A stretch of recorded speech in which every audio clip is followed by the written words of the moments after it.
It is now late into the night here in Kanpur, this major urban center of Uttar Pradesh, and we are walking alongside thousands and thousands of young men who've come from the hinterland of Uttar Pradesh to become part of, or try and become part of, the Agnipath scheme announced by the armed forces earlier this year, where contentiously they said that for the first time the army will be recruiting mostly part-time soldiers, just only for 4 years.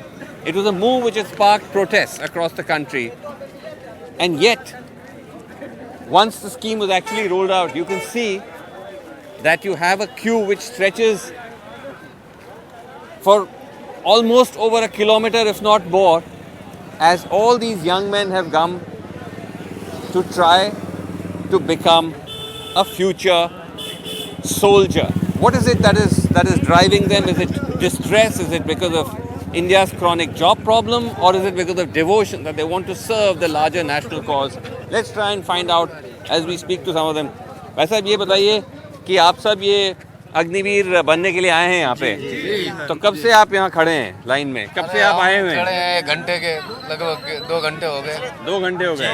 2 घंटे के साथ। और इससे पहले आप कब आए थे? मतलब यहाँ कानपुर आए हुए कितने टाइम? शाम को आ गए थे 5 बजे। शाम को आ गए थे? कहाँ से आए हैं आप? कितनी दूर से? हम आए कन्नौज से। कन्नौज जिले से आए। Kannauj which is a district not very far from here. वहीं से आए। तो ये बताइए कि आप, अच्छा चलिए बात करते हैं, आप क्यों आए, क्यों भर्ती होना चाहते हैं फौज में? देश के लिए। देश के लिए भर्ती होना चाहते हैं? आप किसके लिए भर्ती होना चाहते हैं? देश के लिए भर्ती होना। देश के लिए भर्ती होंगे? देश के लिए। हमेशा से फौज में आप जाना चाहते थे? जी जी जी जी। बचपन से? बचपन से। तो ये तो अग्निवीर में आप सिर्फ 4 साल ही रह पाएंगे, तो ये क्या सही है? 4 साल देश के लिए बराबर है। बहुत है, 4 साल और 4 दिन बहुत है। 4 देश के लिए कोई दिक्कत नहीं है। अलग होता है, वर्दी का जुनून ही अलग होता है। जुनून अलग होता है। एक दिन के लिए, एक दिन का भी काफी है। तो अगर 4 साल के बाद अगर आपको और एक्सटेंड, आपको परमानेंट नहीं करते, तो आप क्या करेंगे? तो बहुत अच्छा रहेगा। अच्छा क्या रहेगा? क्या करेंगे आगे जाके फिर आप? आगे सबसे पहली बात तो एक अपॉर्चुनिटी मिल जाती है इसमें, कहीं ना कहीं दूसरे सेक्टर में भी जाने का प्रावधान रखा हुआ है। अच्छा। 25% को परमानेंट करने का बोला है, 75% को निकालने के लिए बोला। हाँ, इससे आपको कोई आपत्ति नहीं है कि आप 4 साल के बाद? आपत्ति तो सर बहुत ज़्यादा है, लेकिन क्या करें, मजबूरी, बेरोजगारी इतनी है, ये भी मिल जाए वही बहुत है। अच्छा, नहीं यही पूछना था, क्योंकि जब ये पहले स्कीम का अनाउंस हुआ था तो बहुत इस पे बवाल प्रदर्शन भी हुआ था। लोग काफ़ी नाराज़ थे कि सिर्फ 4 साल को रखा जा रहा है, लेकिन तब भी आप लोग यहाँ पे आए हैं, उसकी क्या वजह है? उसकी ये वजह है कि देश के लिए अच्छा है। बेरोजगारी बेरोजगारी है। Yes sir.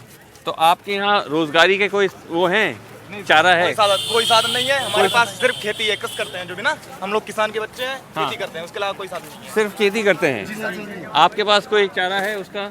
नहीं। रोजगारी का नहीं? नहीं, चारा यही है, बस गांव से है ना, थोड़ा बहुत खेती है। और क्या खेती है? वो प्राइवेट में और कोई नौकरी नहीं है? कुछ नहीं है, सिर्फ सरकारी है।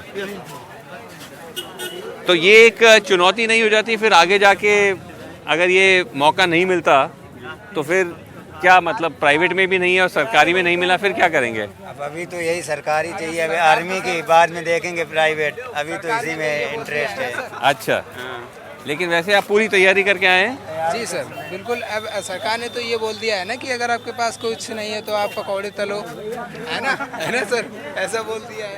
अब सरकार का है, जो करेंगे उसके हिसाब से, उसके अकॉर्डिंग चलना पड़ेगा। अच्छा, चलिए उम्मीद करते हैं आपका अच्छा एग्जाम हो जाए, और बहुत बहुत धन्यवाद। So as you can see a range of different voices here, many people saying that they want to give this a crack because they want to do something for the Desh, for the army. This has been a dream of theirs for a long time, but also accepting that they're not that happy with this 4-year cap in some cases, but they have no choice because there's really the only option to either work in the field or the farm, to either be a kisan or to be a jawan.